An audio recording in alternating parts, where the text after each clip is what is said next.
আসসালামু আলাইকুম বন্ধুরা, সকলে কেমন আছেন? আশা করি সকলে ভালো আছেন। তো এটা হচ্ছে আমার এক কাজিনের ফার্মের ঘর। 3500 মুরগির সেট কিন্তু এখানে দেওয়া আছে, দেখতে পাচ্ছেন। বিশাল বিশাল আকারে ফার্মের মুরগির ঘর। 3500 মুরগি কিন্তু এখানে আছে অলরেডি। দেখলেই শান্তি লাগে, দেখলেই ভালো লাগে। মুরগির ফার্ম বর্তমানে ডাউনে আছে, বাজারজাত খুবই খারাপ।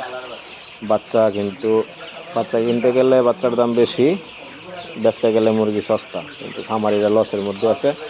তো যারা খামার করতেছেন বুঝে শুনে খামার করবেন, যারা নাকি লালন পালন করেন না, আশা করি আপনারা যাচাই বাছাই করে তারপরে ফার্ম দেওয়ার চিন্তা ভাবনা করবেন, প্লাস বাচ্চা ওঠানোর চিন্তা করবেন। এখন বাজারজাত খুবই খারাপ, খুবই খারাপ, খুবই খারাপ। বাচ্চার রেট খুবই কম, আমার এরা লসের মধ্যে আছে।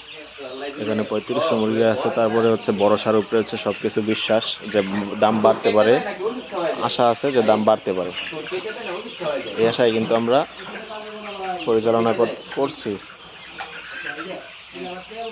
আমার খামারে কিন্তু আছে 1000, পরে কক, আবার আজকে কালার বাট, যে জাতের মুরগিগুলা কালার বাট নিয়েছি, কালকে আপনাদেরকে দেখাবো আরেকটি ভিডিওর মধ্যে দেখিয়ে দিব যে কিভাবে আমি মুরগির বাচ্চাগুলো উঠালাম, দাম কত, সব নতুন ভিডিও নিয়ে আপনাদের মধ্যে হাজির হব।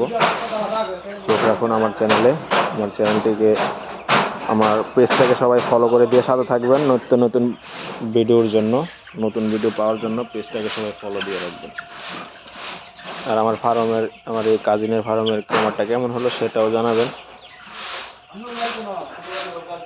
সবাই ফলো দিয়ে শেয়ার করে দেবেন ভিডিওটি যদি ভালো লেগে থাকে। আর ভালো না লাগলে শেয়ার দেওয়ার দরকার নেই। আমার ভিডিও দেখার জন্য অনুরোধ থাকবে ভিডিও দেখার জন্য। ধন্যবাদ। সকলে ভালো থাকবেন, সুস্থ থাকবেন।